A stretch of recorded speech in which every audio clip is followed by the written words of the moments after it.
सिंधुदुर्ग जिल्ह्यातील जिल्हा परिषद आणि पंचायत समितीच्या निवडणुका जाहीर झालेल्या आहेत। 5 फेब्रुवारीला मतदान होणार आहे आणि 7 फेब्रुवारीला मतमोजणी होणार आहे। आपण कणकवलीच्या या पंचायत समितीच्यावर आहोत। कणकवलीची जी पंचायत समिती आहे यामध्ये 16 सदस्य आहेत आणि 8 हे जिल्हा परिषद सदस्य आहेत आणि याच पंचायत समितीची निवडणूक आहे ती 5 फेब्रुवारीला होणार आहे। एकंदरीत कणकवली तालुक्यामध्ये जर जिल्हा परिषद निहाय जर मतदारसंघ पाहिले तर खारेपाटण, कासार्डे, जानवली, फोंडा, त्यानंतर हरकुळ बुद्रुक, कलमठ, कळसुली आणि नाटळ हे मतदारसंघ आहेत। तशाच पद्धतीने पंचायत समितीचे जे 16 मतदारसंघ आहेत ते देखील आहेत। नांदगाव आहे, तरळा आहे, हरकुळ आहे, खारेपाटण आहे, हे देखील मतदारसंघ आहेत पंचायत समितीचे। म्हणजे 16 जिल्हा पंचायत समिती सदस्य आणि 8 जिल्हा परिषद जे मतदारसंघ आहेत आणि त्यामध्ये आता सध्या राजकीय गणित बघितली तर आपण बघतोय की या सध्या जिल्हा परिषदेवर आणि जिल्हा बँकेवर भाजपचा झेंडा आहे आणि कोण यावर म्हणजे विरोधक आता कोण उभे राहतात, कशा पद्धतीने उभे राहतात पाहावं लागणार आहे। कारण जर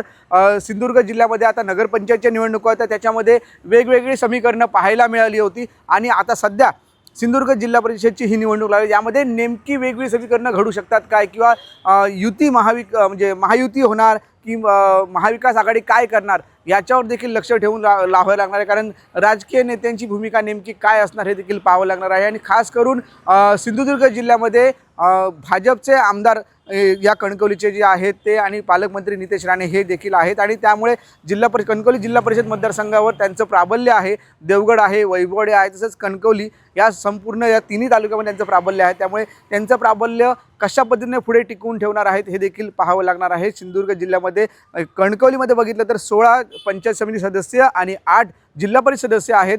हे निवडणूक आता ही 5 फेब्रुवारीला होणार असल्याचे एकंदरीत निवडणूक आयोगाने जाहीर केलं आहे आणि निकाल आहे तो 7 फेब्रुवारीला। त्यामुळे आता या जिल्हा परिषद निवडणुकी आणि पंचायत निवडणुकीत नेमकं काय समीकरण असणार हे देखील आता पाहावं लागणार आहे। कॅमेरामन साहिल बागवेसह उमेश बुचडे, कोकण साध लाईव्ह, कणकवली।